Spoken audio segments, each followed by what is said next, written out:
So, what is Martha afraid of? Does she wonder, who am I without my role?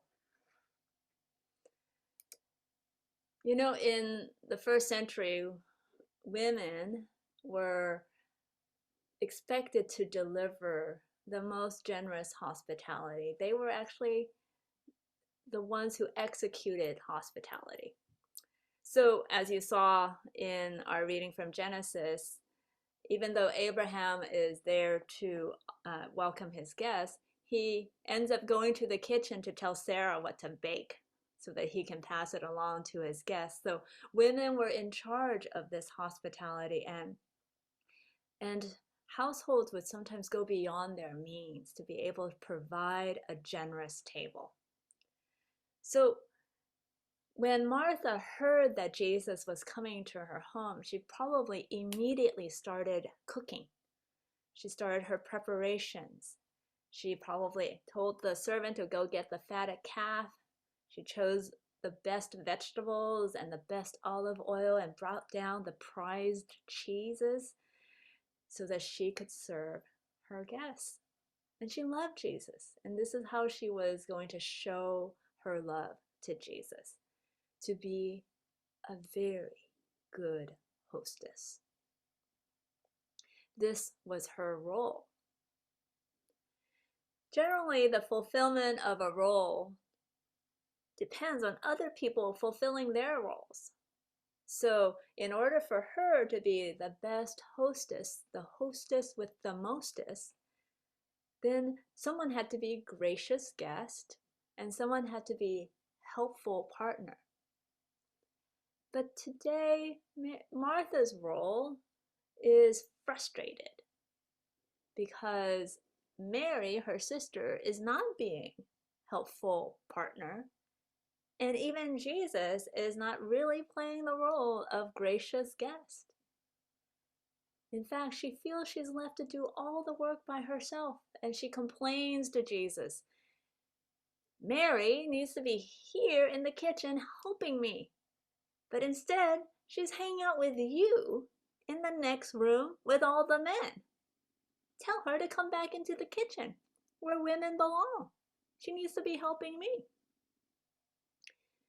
And Martha would have fully expected Jesus to execute his not only gracious guest role, but his manly role to go and tell Mary, hey, Mary, women belong in the kitchen.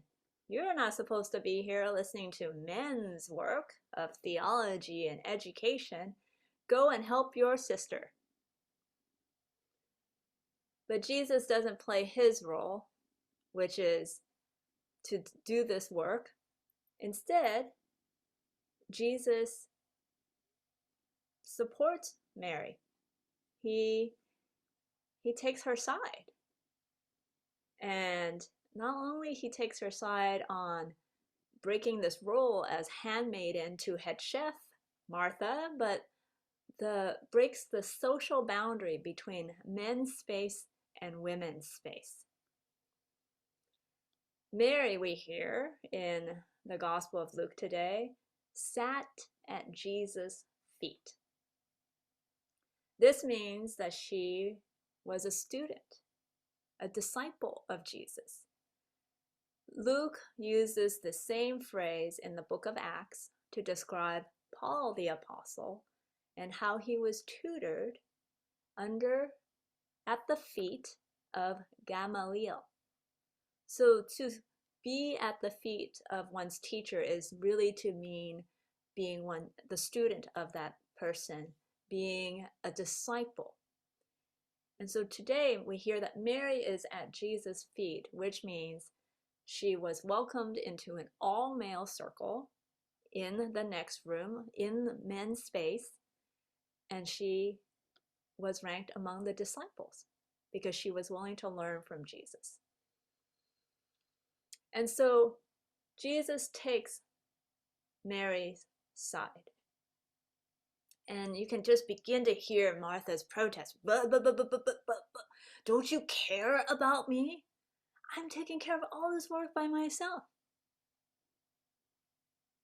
But the thing is, Jesus loved Martha as much as he loved Mary.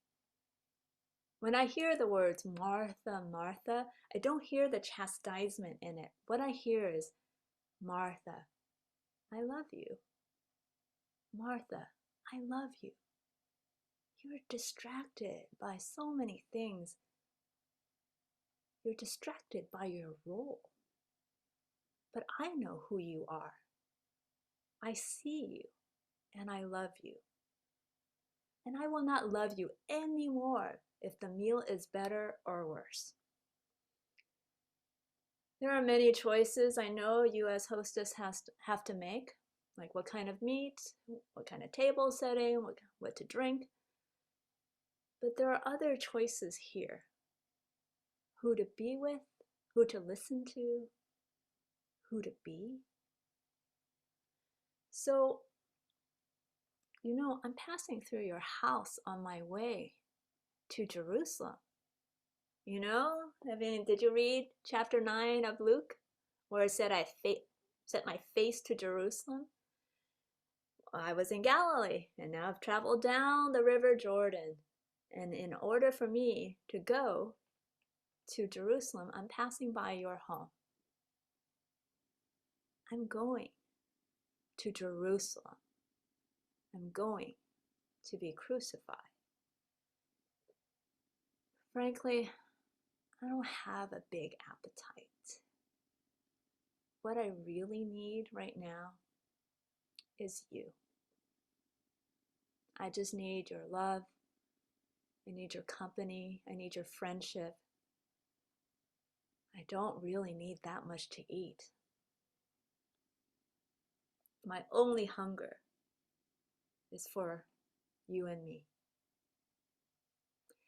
Mary has chosen to be with me, and therefore she's chosen really to be with herself as well, to know that she is enough, and she's chosen the more important thing, and this won't be taken from her. I see you. I know you. I love you. And I know that you are not just your role. As well as you can play it, you are not your role. It's easy to confuse, isn't it? With what we do, with who we are, especially when we're really good at it. Especially when being a hostess and being generous and all that shows the love we have. But sometimes the performance of that role gets a little confused. We begin to feel like, well, if you don't play the role of validating my role, then you don't love me. And that gets a little confused because suddenly we're not just offering love. We have now identified ourselves with who we are as that role, and everyone else needs to work with us to ensure that we can play out our role. Because otherwise, who would I be without this? And how would I feel loved? Not just how would I give love. So it's easy to get distracted. The reality is we're actually full of love for one another. And then we get distracted with how we fulfill that with the roles. We confuse what is penultimate with what is ultimate. So I invite us today to consider how our roles sometimes get confused with who we are, and how it's distracting, and how we need just the one thing of love, the one thing that will never be taken from us.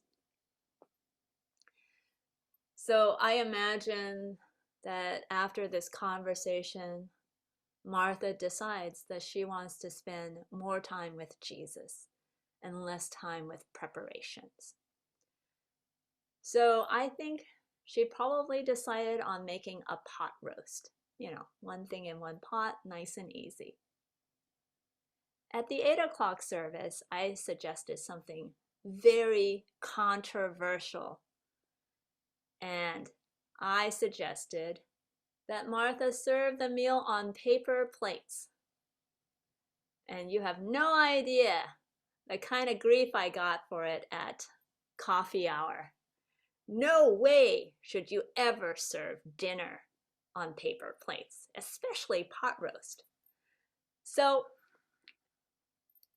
I concede that that was a bad idea, but I do think it's important to remember the point, which is that we are not our role, that we have a lot of love to give, and it's important to focus on who we are in that relationship that the food is offering us to be. So I encourage you to examine how this works in your life and to seek the ultimate in any kind of encounter beyond our roles to where love resides. Amen.